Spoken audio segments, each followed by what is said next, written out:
fun stuff there. So you're welcome to join. And but if you got a cut, you got some things.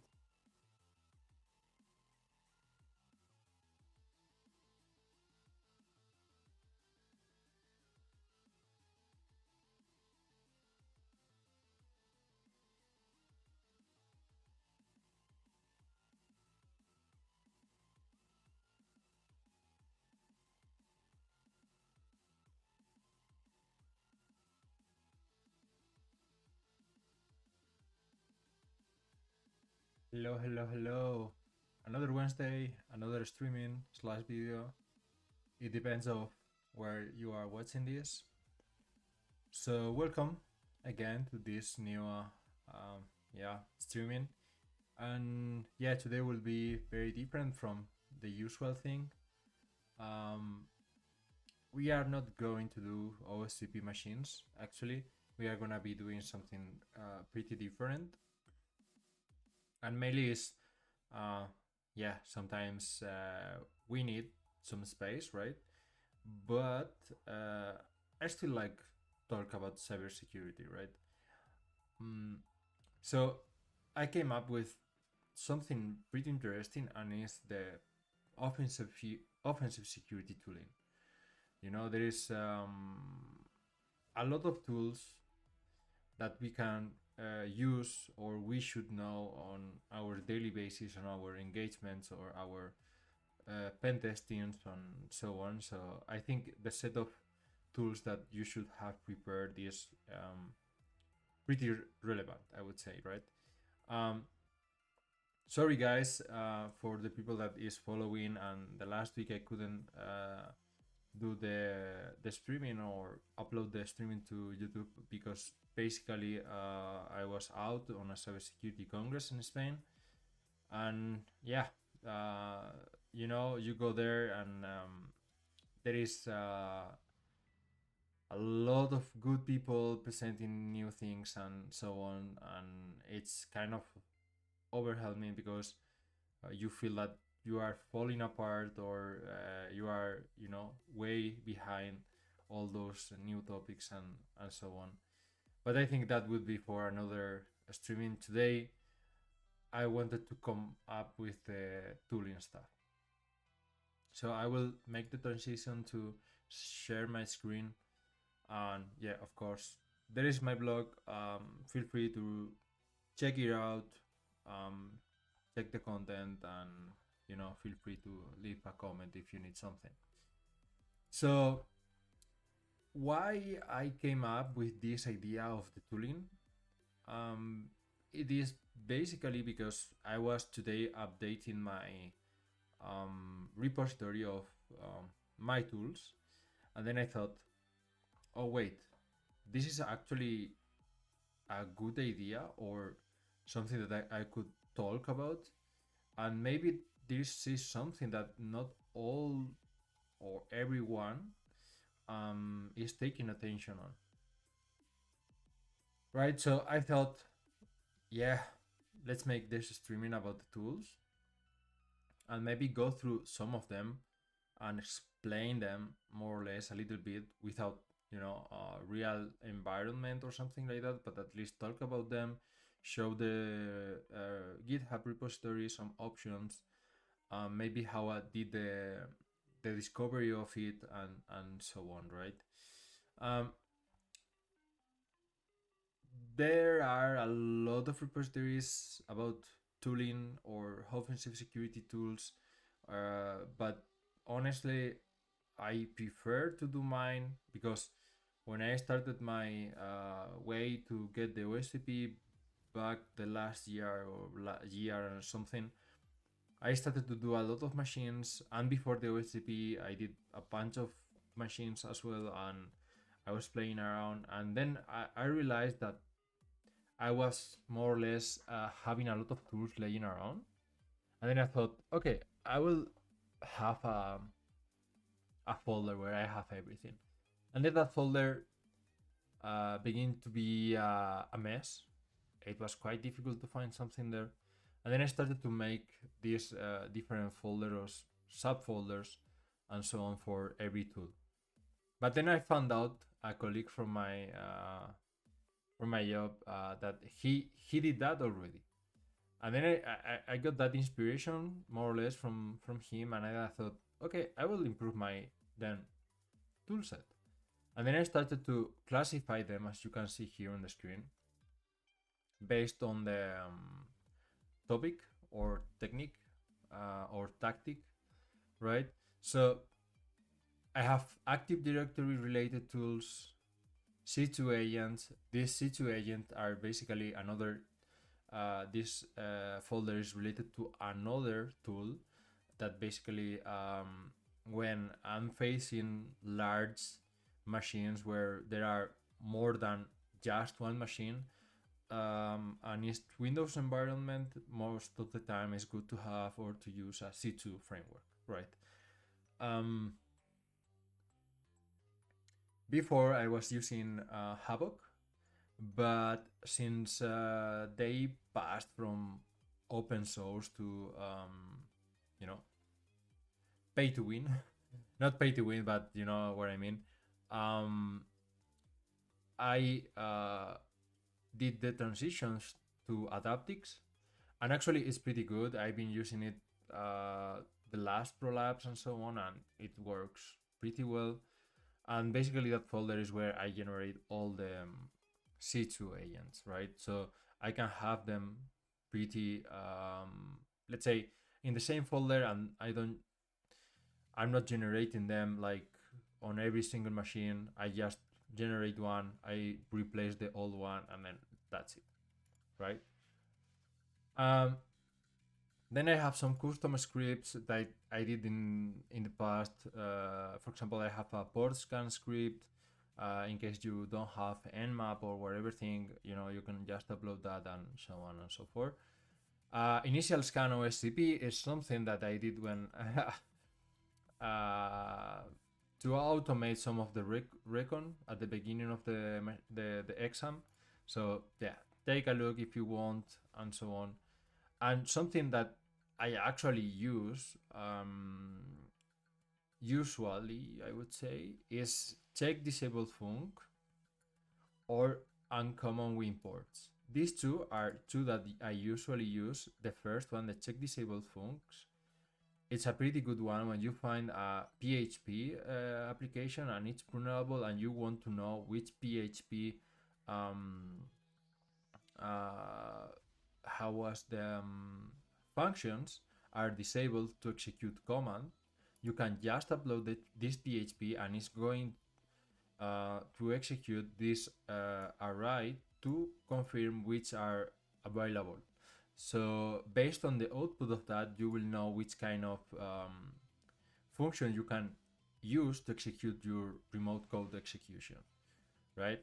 And then the uncommon ports, sometimes the Windows machines, they have a lot of ports running, and this script is basically to recognize those ones that they are not common for a Windows machine. Pretty cool, right?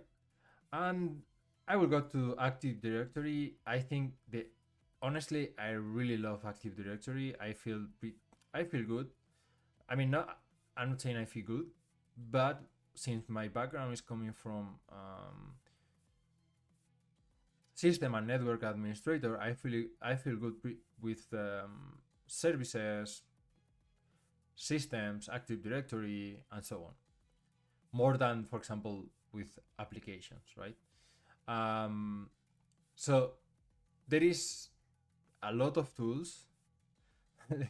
There are some tickets. Maybe I did the generation of it some in, I don't know, in, I guess, a ProLab or something. So yeah, I will delete them in the future. But there is Kerbrute, Linux, AMD64. This is basically to perform brute force to discover users that they are on that Active Directory. We have GMSA dumper to dump the GMSA credentials. We have the collectors to collect Bloodhound information and ingest that information in Bloodhound. We have the PowerShell version and also the binary version. You know, just in case one doesn't work, and you know, it's always good to have different version of the same tool or different tools that they do the same thing. I have Sharp dpuppy. I remember I used this on Rasta Labs, I think, if I remember correctly. So I decided to add it to my toolset.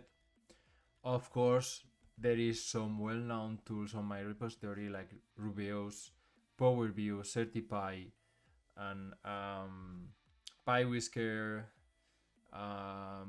WinRM, exec, username generator, NTLMTF, PowerMat, and so on. Something I recently discovered was Bad Successor. I discovered this tool when I was doing a hack the box machine. I think it was a hard one. I don't remember which one, but actually it was really, really, really, really good. You know, if I remember,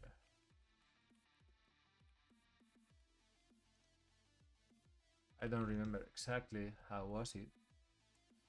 Um,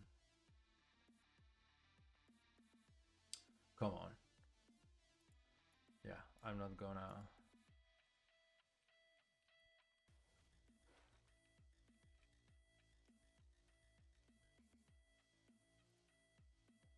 So let's quick. So basically, it's a privilege escalation vulnerability on or in Windows Server 2025,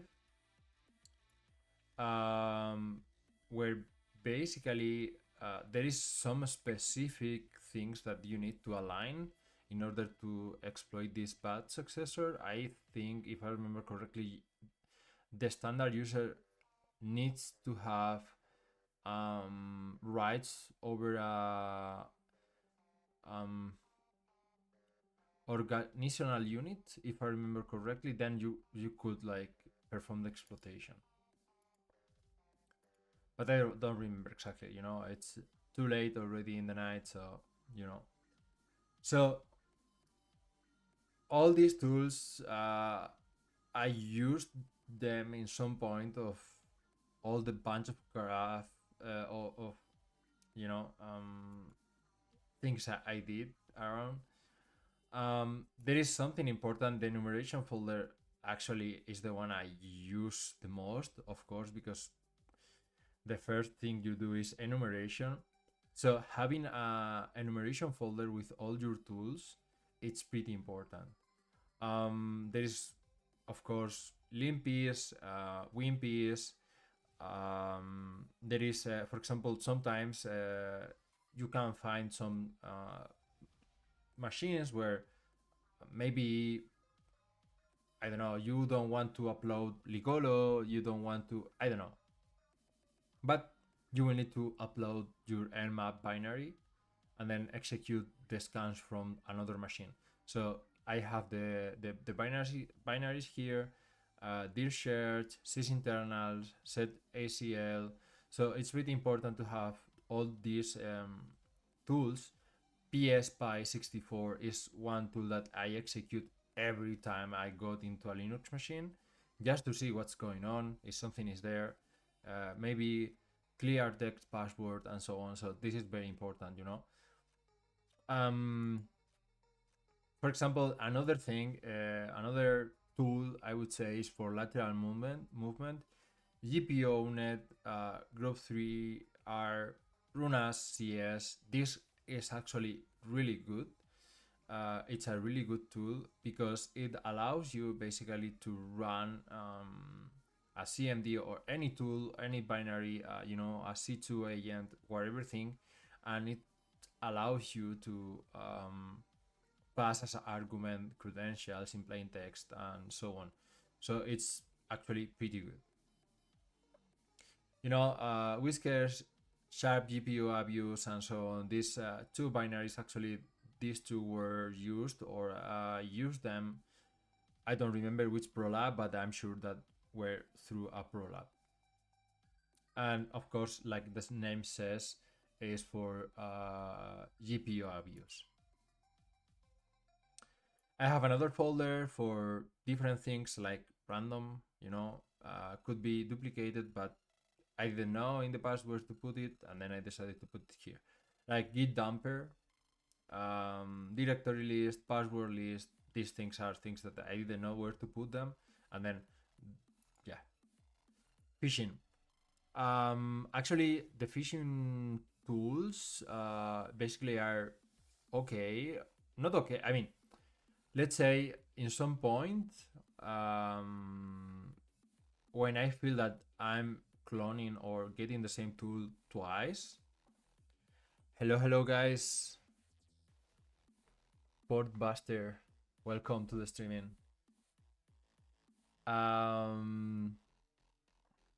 So yeah, when I feel that I'm using more than once the same tool, I decided to add it to my repository.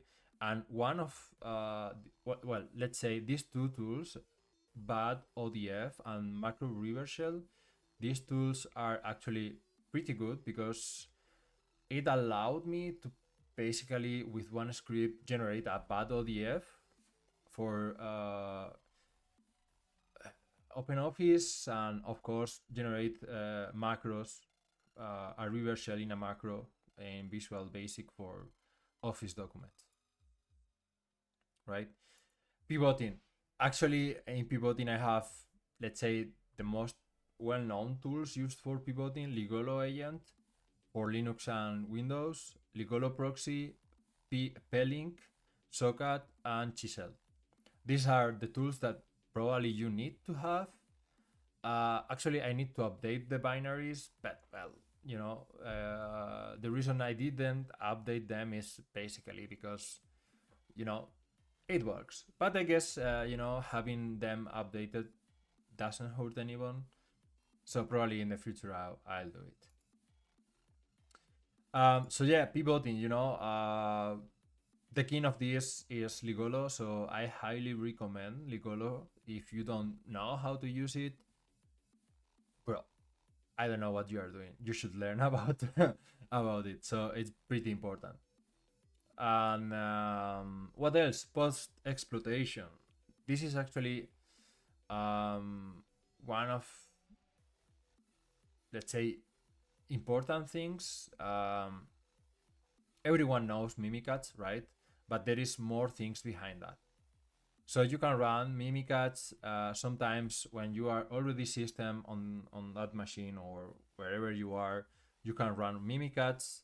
For example, if you are not system yet, you can try to run Unix previous check just to see if basically there is a vector that you can use to perform previous escalation. Power Up, for example, to have more PowerShell functionalities to enumerate all the environment. Remote Potato, it's a tool that I discovered recently, and it's amazing. So basically, it's something that you can do with it is if you are inside the machine and then you enumerate the machine and you discover that there is a session with another user, let's say non like standard user or administrator user, you can force that user to authenticate to your remote server using this.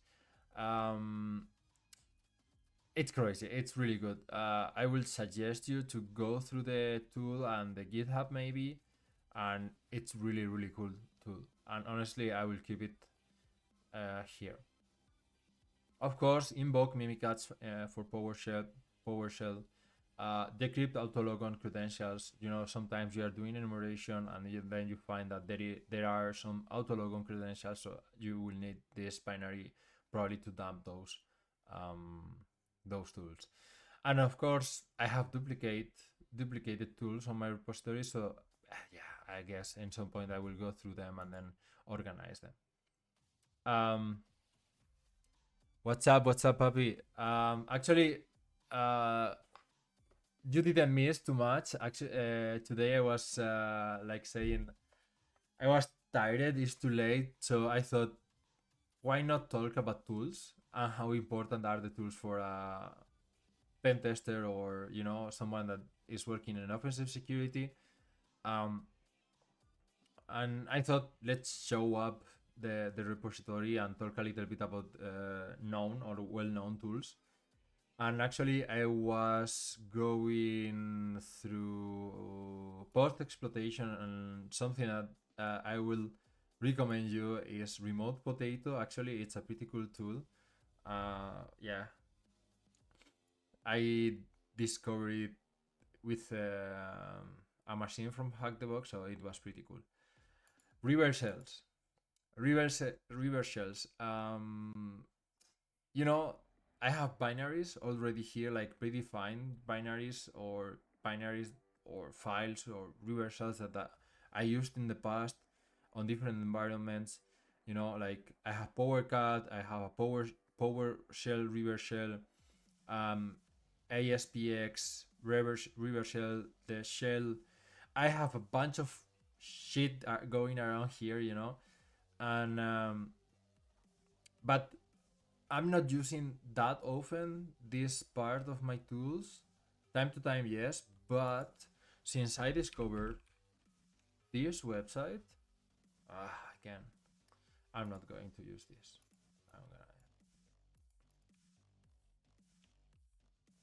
since I used or well since I discovered this website. I don't know who is the owner of this website, but a huge thanks because it's saving us a lot of time.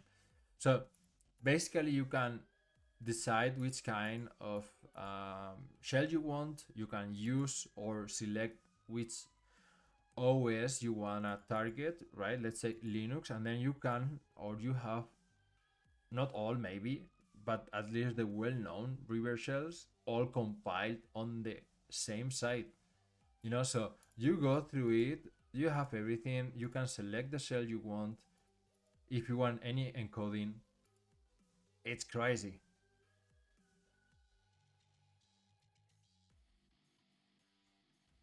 Okay, I don't know that tool set. Let's take a look really quick.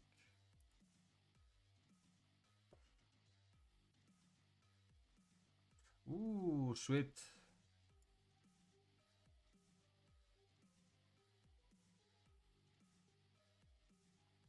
This one is pretty cool. I will add it to my I really hate when, you know, when the session I will keep it in mind to add it.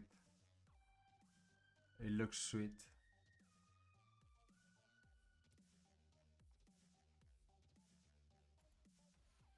Yeah, doesn't load.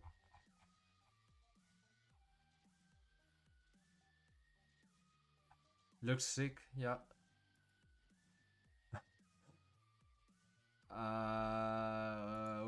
Yeah, this thingy. So, you know, when I discovered this thing, I was like, what the fuck? Uh, I won't use again any reverse shell I have on my tools, but you know, time to time, I just copy and paste from my repository. And of course, this, for example, is a new one. I think you know you have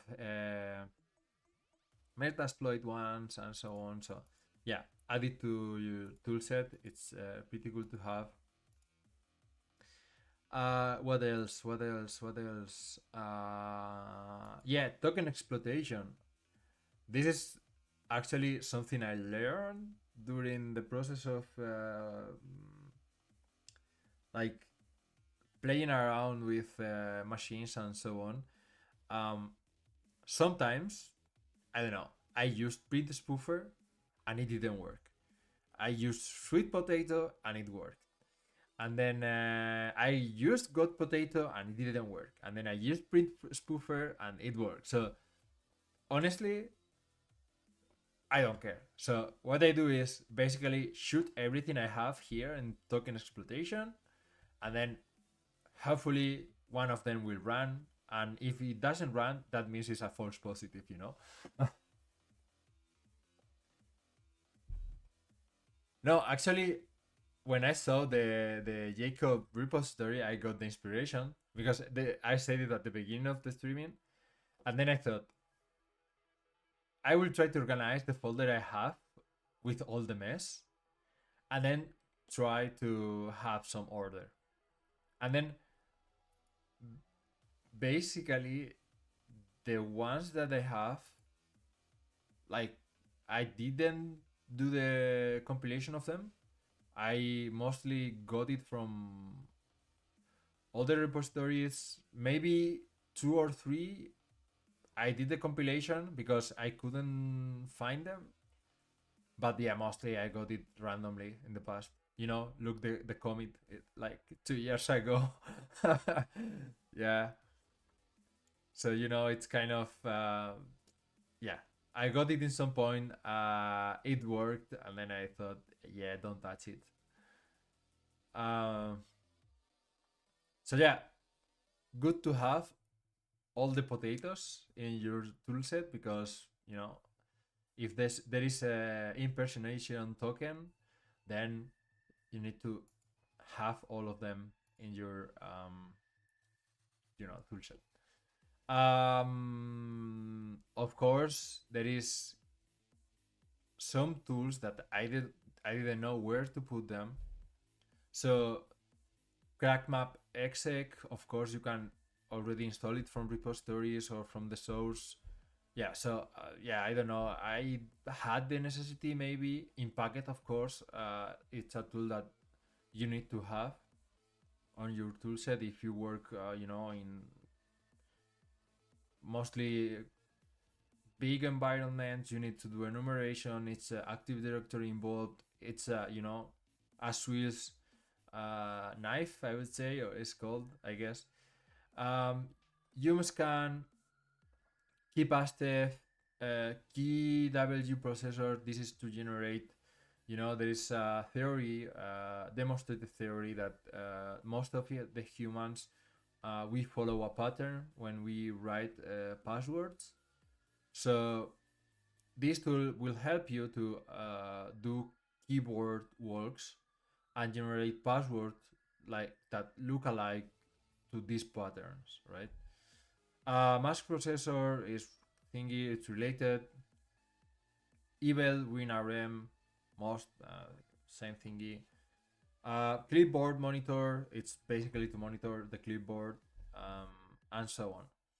So there is some test txt, test png.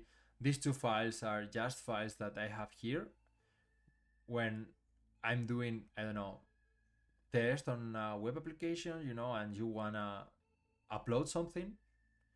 So I have those two files just in case, because I don't wanna upload something that I have or I did or I downloaded. You know what I mean? So I have those two random things. So if you go to the repository, you will have a list of all the tools and what they do. I will try to put the links for the original GitHub repositories, but it will take me time. So don't expect it soon. What I want to say, let's say, besides the explanation of all these tools and so on, like we went through them really quick, is cloning a random, even if you go to my repository and you clone it, probably you won't know what's 100% there. So I will suggest or recommend that you create your own toolset. Yeah, of course, you can clone this one and maybe copy some of the tools that they are already here and delete it afterwards. But I honestly recommend to create your own toolset because you will know what you have, you will know what you don't, you will know where is everything. So it will be easier for you to recognize everything. Another thing that I said at the beginning was that another tool that I think everyone should have at some point on your offensive hobby or career is a C2 framework. In this case, I have Adaptix. Like I said, I was using Havoc. Havoc actually was recommended by Puppy, that is here writing, and he did a bunch of things. And then since now is paid, you need a license to have the last version. um I had another recommendation from Jacob, and it was Adaptix. Actually, it's pretty decent. It has a lot of capabilities. It works pretty well. I have used it in some prolabs, and the main thing to have a C2 framework installed is, like I said, when you are working on a big environment, you are doing a big pen test, and you need different, capabilities like ticketing stuff, working with Active Directory, creating new tickets, requesting tickets, process injection, those things that usually are not that easy from a PowerShell session and so on. From a C2 framework is way easier to perform all those things. And the most important part is that you have an organization of those endpoint servers that you have compromised. So yeah, in this case, I don't have the last version of Adaptix. Is the B09. I think I don't know which version they have already now. This one works since actually I use the agent for CTFs or hack the box prolapse. I don't care about the detection, so for me it's fine. It works cool. Yeah, I guess in some point of my life I will do the update, and yeah. So this was the idea that I had actually running. I had to go out to touch some grass, and while I was doing some sport, I was thinking, what would be the next topic, and then I thought, oh yeah, tooling. That's something very important, and maybe I don't know if there is people or more people talking about tooling itself. So you can see a lot of people teaching or showing techniques or resolving machines and so on, but there is not a I well I didn't look it actually, but I guess it's fine. So I just wanted to share with you guys the tooling mindset. uh, Try to make your own and so on, and feel free to go to this repository, clone it, and copy whatever you want. So yeah, guys, this was a short Twitch streaming. I think it's just 30 minutes instead of 1 hour. Plans. What are the plans for the next streaming? Well, next streaming or ideas. The last time I was thinking on doing ACE template or ADCS exploitation or template vulnerable template exploitations, but I'm not sure actually. This month I will try to invite someone to talk about I don't know which topic, but I will have like a small round table to talk a little bit. I think I will try to see what I can talk about.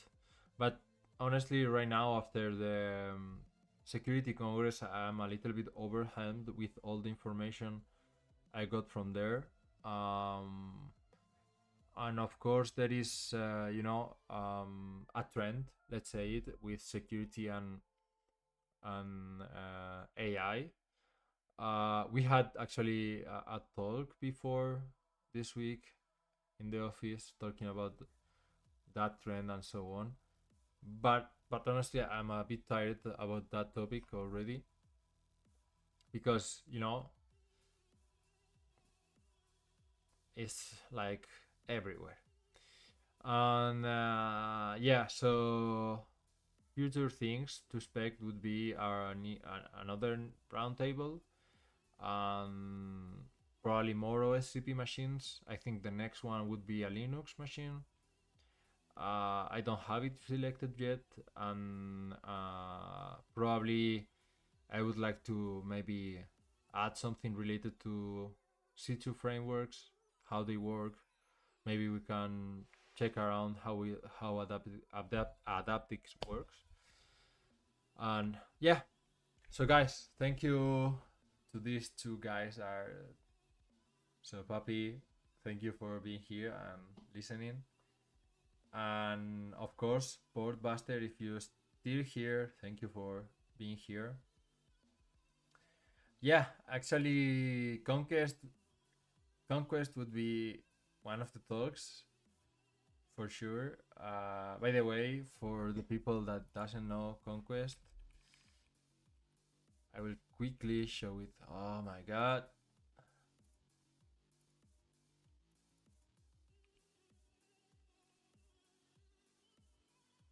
Conquest. Yeah.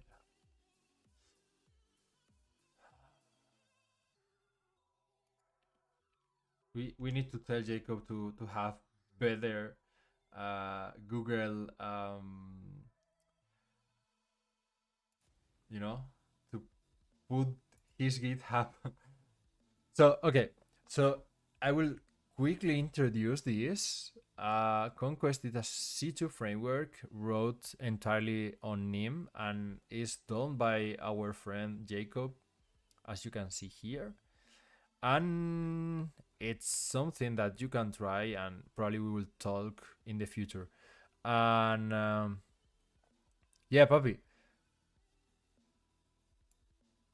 Actually, I think we have, we can do a pen testing offensive security talk roundtable, and then if you have free time and Jacob as well, we can be the three of us talking about the feedback. What do you feel? What you can recommend for the new guys that they are incoming, and how is the market doing?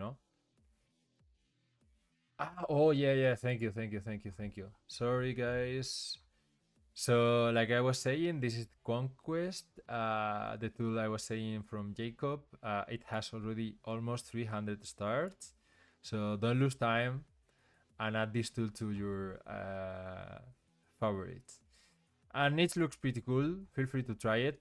And yeah, yeah. I mean, this time is perfect. At 9 we can have. Yeah. We will talk about it. We will talk about it. Okay, thank you guys. I'm going to have dinner basically. Okay, take care and see you soon. Bye bye.